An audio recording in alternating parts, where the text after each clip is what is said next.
Good morning, welcome to CATEX TV. My name is Frank Fortunato. Today is Monday, October 23rd, 2017. If you want to follow us on Twitter, please go to CATEX TV. The South Island of New Zealand was struck yesterday by a 5.4 magnitude earthquake. It did not cause any fatalities, but it did cause landslides.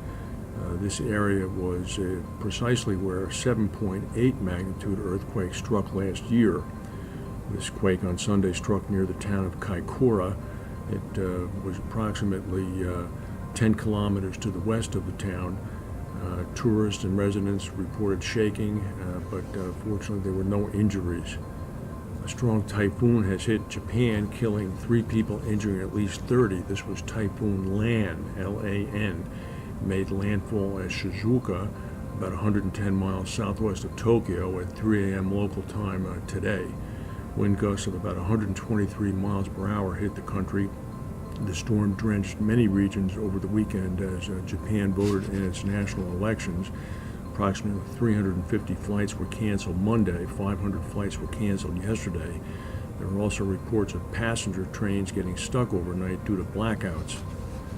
Munich Re, at a press conference in Baden-Baden earlier today, said that there were early indications that third quarter North American hurricanes will lift property cat pricing at the January 1st renewals, with the increases expected to affect rates globally as well as in the cat-struck region. Munich Re made the observation saying that they expect total insured losses from Hurricane Harvey, Irma, and Maria to, quote, very probably be over $100 billion. Munich Re also said that following Hurricane Maria, carriers exposed to Puerto Rico could face, quote, a very significant business interruption loss from pharmaceutical manufacturers on the island, which account for about 25% of global output. According to a study conducted by the International Underwriting Association in London, overall premium income for the London company market in 2016 was about $22.7 billion. Of that premium, about $7.38 billion is currently underwritten via business models which could face a change in their regulatory status as the UK leaves the European Union. The chief executive of the IUA said it's critically important that companies understand as quickly as possible what the details of the framework negotiation that's being conducted between the European Union and the UK government is. Of course, that framework discussion, depending upon who you're listening to, whether it's the Europeans or London, is either stalled or going along swimmingly. Nobody quite knows yet, and business is getting very concerned.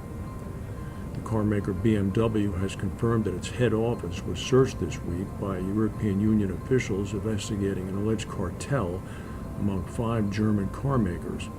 EU investigators looking into allegations that BMW, Daimler, VW, Audi, and Porsche colluded to limit their spending on emissions technology. On Friday, Daimler said that it had filed an application for leniency.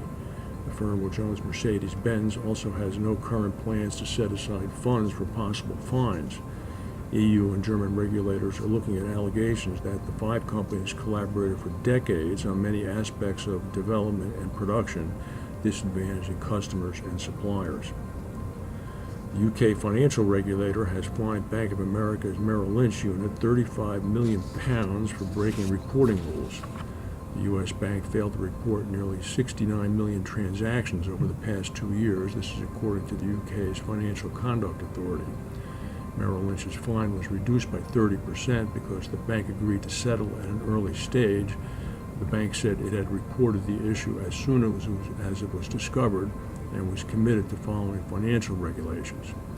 The types of trades involved are known as derivatives, of course, which can create a complex web of interdependence that then make it difficult to identify risks. Of course, this is precisely what brought AIG down in 2008. That's the news for today. If we have any breaking news, we'll come back and tell you. Thank you for watching, and we'll see you tomorrow.